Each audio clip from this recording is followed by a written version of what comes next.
Viewers എല്ലാവർക്കും ദിജോസ് വേൾഡിന്റെ പുതിയൊരു വീഡിയോയിലേക്ക് സ്വാഗതം. ഇന്നത്തെ വീഡിയോയിൽ സംസാരിക്കുന്നത് ഇംപ്ലാന്റേഷൻ നടന്നു കഴിയുമ്പോഴേക്കും നമ്മുടെ മുഖത്തും അതുപോലെ തന്നെ മുടിയിലും ഉണ്ടാകുന്ന പ്രധാനപ്പെട്ട ശരീര മാറ്റങ്ങളെ പറ്റിയിട്ടാണ് കേട്ടോ.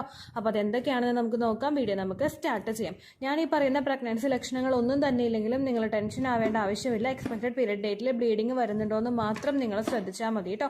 പോകുന്ന രക്തത്തിന്റെ അളവ് എത്രത്തോളം ആണെന്ന് നോക്കുക. കഴിഞ്ഞ മാസങ്ങളെ അപേക്ഷിച്ച് വളരെ കുറവാണ് ബ്ലീഡിങ് ഉണ്ടായതെങ്കിൽ അപ്പോഴും നിങ്ങൾ പ്രഗ്നൻസി ടെസ്റ്റ് ചെയ്ത് നോക്കണം കേട്ടോ. എല്ലാ ദിവസവും നമ്മുടെ ചാനലിൽ ലൈവ് സെഷൻസ് ഉണ്ട്. നിങ്ങൾക്ക് എന്തെങ്കിലുമൊക്കെ ഡൗട്ട്സ് ഉണ്ടെങ്കിൽ ഡയറക്റ്റ് ആയിട്ട് നമുക്ക് ഇന്ററാക്ഷൻ നടത്താവുന്നതാണ്. ലൈവിന്റെ സമയം എപ്പോഴാണെന്ന് അറിയാൻ വേണ്ടിയിട്ട് നമ്മുടെ ചാനൽ കയറി നോക്കിയതിന് ശേഷം അതിൽ പോസ്റ്റ് എന്ന് പറയുന്ന ഒരു ഓപ്ഷൻ ഉണ്ടാകും. അതിൽ ക്ലിക്ക് ചെയ്ത് കഴിയുമ്പോൾ ലൈവിന്റെ ടൈം ഞാൻ എഴുതാം കേട്ടോ. അപ്പോൾ ഏറ്റവും ആദ്യത്തെ എന്ന് പറയുന്നത് കണ്ണിലുണ്ടാകുന്ന പഫി ഐസ് ആണ്. നമ്മുടെ കണ്ണിന്റെ താഴെയായിട്ട് നമ്മൾ ഉറങ്ങാതാവുമ്പോഴേക്കും കണ്ണിന് ആ ഒരു തടം വീർത്തിരിക്കുന്നത് പോലെ ഉണ്ടാവില്ലേ, അതുപോലെ കണ്ണിന്റെ മുകളിലുള്ള കൺപീലിയുടെ ഭാഗവും ഒന്ന് വീർത്തിരിക്കുന്നത് പോലെ നമുക്ക് അനുഭവപ്പെടാറുണ്ട്. സാധാരണ ഉറക്കക്കുറവ് ഒരു 2-3 ദിവസമൊക്കെ നമുക്ക് ഫീൽ ചെയ്ത് കഴിയുമ്പോഴാണ്. ചിലർക്കൊക്കെ ഒരു ദിവസം ഉറങ്ങിയില്ലെങ്കിൽ പിറ്റേ ദിവസം ഈ ഒരു ലക്ഷണം കാണാറുണ്ട്. അപ്പോൾ അങ്ങനെ പഫി ആയിട്ട് നമുക്ക് ഐസ് ഫോം ചെയ്ത് വരിക ഹോർമോണൽ ഇൻക്രീസ് കൊണ്ടാണ് പലർക്കും ഇങ്ങനെ ഒരു ബുദ്ധിമുട്ട് ഉണ്ടാകുന്നത് കേട്ടോ. പ്രഗ്നന്റ് ആകുമ്പോൾ പലതരത്തിലുള്ള ഹോർമോണൽ ചേഞ്ചസ് നമുക്ക് ഉണ്ടാകും. ഇതുമായിട്ടൊക്കെ ഫസ്റ്റത്തെ ട്രൈമസ്റ്ററിൽ ബോഡി പൊരുത്തപ്പെടാനായിട്ട് കുറെ ടൈം എടുക്കും.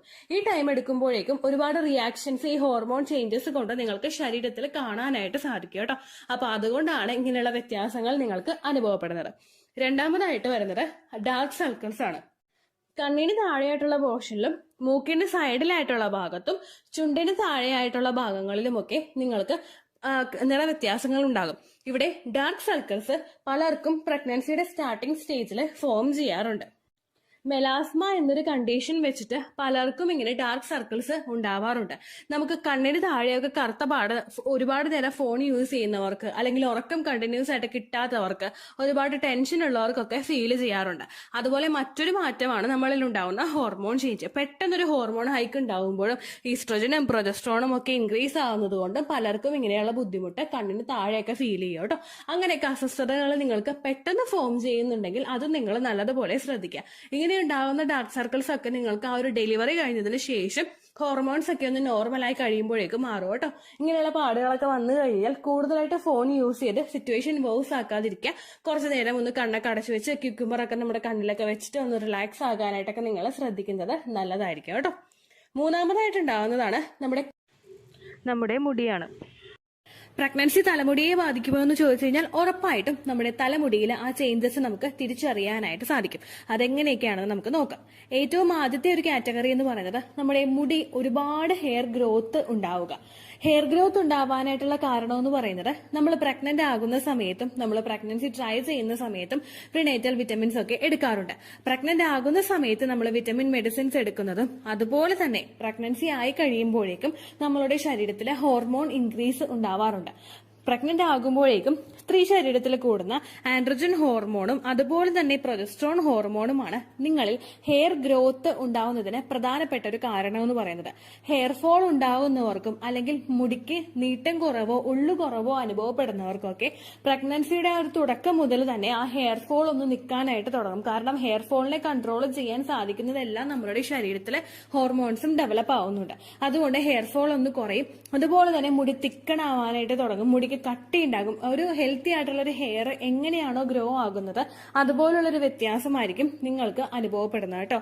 ഈ പ്രഗ്നൻസിയുടെ സമയത്ത് നമുക്ക് ഹെയർ ഫോൾ കൺട്രോൾ ആവുന്നുണ്ടെങ്കിലും പ്രഗ്നൻസി കഴിഞ്ഞ് നമ്മുടെ ഡെലിവറി ഒക്കെ കഴിഞ്ഞ് കഴിയുമ്പോഴേക്കും നോർമലി നമ്മൾ മുടി നല്ല രീതിക്ക് കെയർ ചെയ്തിട്ടില്ല എങ്കിൽ നോർമലി നമ്മുടെ ഹെയർ ഫോൾ അതുപോലെ തന്നെ റിപ്പീറ്റ് ആയിട്ട് വരും. കാരണം പ്രഗ്നന്റ് ആകുന്ന സമയത്ത് ഉണ്ടാകുന്ന ഹോർമോൺസ് എല്ലാം പ്രഗ്നൻസി കഴിയുമ്പോൾ തന്നെ നോർമൽ ആ ഒരു ബാക്ക് ടു നോർമലിലോട്ട് മാറും. അതുകൊണ്ട് ആ വ്യത്യാസവും നിങ്ങൾക്ക് അനുഭവപ്പെടാം കേട്ടോ. അതാണ് മുടിയിൽ സംഭവിക്കുന്ന ഏറ്റവും ആദ്യത്തെ മാറ്റം എന്ന് പറയുന്നത്. രണ്ടാമതായിട്ട് നമുക്കുണ്ടാകുന്ന മാറ്റം എന്ന് പറയുന്നത് നമ്മളിപ്പോ എന്താ പറയാ വകച്ചിലിടുക എന്ന് പറയില്ലേ, നമ്മളൊരു ലൈൻ ഇട്ടിട്ടായിരിക്കും മുടി പാർട്ടീഷൻ ചെയ്തിട്ടായിരിക്കുമല്ലോ നമ്മൾ മുടി കെട്ടുന്നത് നോർമലി. അല്ലാതെ പോണിറ്റൈലായിട്ട് കെട്ടുന്നവരും ഉണ്ട്. പക്ഷെ നമ്മൾ പാർട്ടീഷൻ ചെയ്തിട്ട് മുടി കെട്ടുമ്പോഴേക്കും പ്രഗ്നന്റ് ആകുന്ന സമയത്ത് നമുക്കുണ്ടാകുന്ന ഒരു ബുദ്ധിമുട്ടാണ് ആൻഡ്രോജനറ്റിക് അലോപാഷ്യ എന്ന് പറയുന്ന ബുദ്ധിമുട്ട്. ഇവിടെ നമുക്ക് ഈ ബുദ്ധിമുട്ട് ഉണ്ടാവുന്നത് നമ്മുടെ ലൈൻസിന് ഇൻ ബിറ്റ്വീൻ ആയിട്ട് ഹെയർ ലോസ് കൂടുതലായിട്ട് ഉണ്ടാവുക. ഹെയർ ഗ്രോത്ത് നമുക്ക് പ്രഗ്നൻസിയുടെ സ്റ്റാർട്ടിംഗ് സ്റ്റേജിൽ ഉണ്ടാവുമെങ്കിലും നമ്മുടെ ആ ലൈനിന് ചുറ്റുമായിട്ട് നമുക്ക് ആ മുടി കൊഴിയുന്നത് ഫീൽ ചെയ്യുക. ചിലപ്പോൾ മുടി കൊഴിച്ചിൽ നിങ്ങൾക്ക് എക്സാക്ട് ആയിട്ട് ഫീൽ ചെയ്യുന്നില്ലെങ്കിലും ആ ലൈൻസിനിടയ്ക്ക് ആ ഒരു ഗ്യാപ്പ് നല്ലതുപോലെ വരുന്നത് നമുക്ക് ഫീൽ ചെയ്യും. എന്റെ പ്രഗ്നൻസി സമയത്ത് ഞാൻ ഏറ്റവും കൂടുതൽ ഫേസ് ചെയ്ത ഒരു ബുദ്ധിമുട്ടായിരുന്നു ഇത്. കാരണം വകച്ചിലിടുമ്പോഴേക്കും നമ്മുടെ തലയോട്ടി കാണാമെന്നാണ് ഇവിടെ എല്ലാവരും പറയുന്നത്. അങ്ങനെയുള്ള ഒരു ബുദ്ധിമുട്ടായിരുന്നു എനിക്ക് ഉണ്ടായിരുന്നത്. പക്ഷെ ആ ഒരു പ്രഗ്നൻസി കുറച്ചങ്ങോട്ട് മുമ്പോട്ടേക്ക് പോയപ്പോഴേക്കും ഭയങ്കര തിക്കായിട്ട്, എന്റെ മുടി ഓൾറെഡി നല്ലപോലെ ലെങ്ത് ഉള്ള മുടിയായിരുന്നു. പക്ഷെ പ്രഗ്നൻസി ആയപ്പോഴേക്കും അത് കുറേയും കൂടി ഒന്ന് ലെങ്ത് വെക്കാനായിട്ട് തുടങ്ങി. നല്ല ഹെൽത്തി ആവുകയും ചെയ്തിട്ടുണ്ടായിരുന്നു കേട്ടോ. അപ്പൊ ഈ ഒരു ബുദ്ധിമുട്ടും നിങ്ങൾക്ക് ആ സൈഡ് പാർട്ടീഷൻ ചെയ്യുന്ന സമയത്ത് ഫീൽ ചെയ്യാനായിട്ട് സാധിക്കും. അപ്പോൾ ഇതൊക്കെയാണ് പ്രഗ്നൻസി ആകുമ്പോഴേക്കും നമ്മുടെ മുഖത്തും നമ്മുടെ ഹെയറിലും ആക്കി ഉണ്ടാകുന്ന പ്രത്യേകമായിട്ടുള്ള ശരീരമാറ്റങ്ങൾ. ഈ ലക്ഷണങ്ങളില്ലെങ്കിൽ നിങ്ങൾ ടെൻഷൻ ആവേണ്ട ആവശ്യമൊന്നുമില്ല. എക്സ്പെക്ടഡ് പീരിയഡ് ഡേറ്റിൽ ബ്ലീഡിങ് വരുന്നുണ്ടോയെന്ന് മാത്രം ശ്രദ്ധിക്കുക കേട്ടോ. നമ്മളിലുള്ള പല ലൈഫ് സ്റ്റൈൽ ചേഞ്ചസ് കൊണ്ടും ഭയങ്കര വിയേർഡ് ആയിട്ടുള്ള പ്രഗ്നൻസി ലക്ഷണങ്ങളൊക്കെ നമുക്ക് ഉണ്ടാകാനായിട്ട് ചാൻസ് ഉണ്ട്. സോക്കോൾഡ് ആയിട്ടുള്ള പല പ്രഗ്നൻസി ലക്ഷണങ്ങൾ ഇപ്പോൾ ആർക്കും ഇല്ല. അതുകൊണ്ടാണ് ഈ കാര്യം പിന്നെയും പ്രത്യേകമായിട്ട് പറയുന്നത് കേട്ടോ. ഇത്രയേ ഉള്ളൂ വീഡിയോ. യൂസ്ഫുൾ ആയി കാണുമെന്ന് വിശ്വസിക്കുന്നു. യൂസ്ഫുൾ ആവുന്നുണ്ടെങ്കിൽ ലൈക്ക് ചെയ്യുക, ഫ്രണ്ട്സിനൊക്കെ ഷെയർ ചെയ്ത് കൊടുക്കുക കേട്ടോ. എന്തെങ്കിലും സംശയം ഉണ്ടെങ്കിൽ നിങ്ങൾ കമന്റ്സിൽ ചോദിക്കുക. പണ്ടത്തെ വീഡിയോയ്ക്ക് കമന്റ്സ് ഇടുന്നവർക്ക് റിപ്ലൈ ലഭിക്കുന്നില്ലെങ്കിൽ ലേറ്റസ്റ്റ് ആയിട്ട് ഞാൻ ഏത് വീഡിയോ ആണോ അപ്ലോഡ് ചെയ്യുന്നത് അതിന് താഴെ കമന്റ് ഒന്ന് കോപ്പി പേസ്റ്റ് ചെയ്യാനായിട്ട് ശ്രദ്ധിക്കുക കേട്ടോ.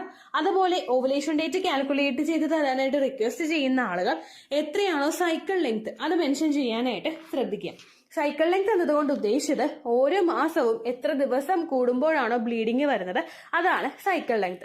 കഴിഞ്ഞ മാസം ഒരു 8-ാം തീയതിയാണ് ബ്ലീഡിങ് ആയതെങ്കിൽ ഈ മാസം 6-ാം തീയതിയാണ് ബ്ലീഡിങ് ആയതെങ്കിൽ കഴിഞ്ഞ മാസം 8-ാം തീയതി മുതൽ ഈ മാസം 6-ാം തീയതി വരെ എത്ര ദിവസമുണ്ടോ അത് കാലണ്ടറിൽ എണ്ണി തിട്ടപ്പെടുന്നതാണ് നിങ്ങളുടെ സൈക്കിൾ ലെങ്ത്.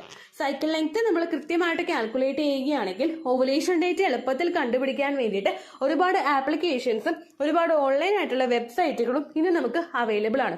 പ്ലേ സ്റ്റോറിൽ പോയിട്ട് ഓൺലൈൻ ഓവുലേഷൻ ട്രാക്കർ എന്ന് ടൈപ്പ് ചെയ്ത് കഴിഞ്ഞാൽ നിങ്ങൾക്ക് അതുമായിട്ട് ബന്ധപ്പെട്ടിട്ടുള്ള ആപ്ലിക്കേഷൻസ് കിട്ടും.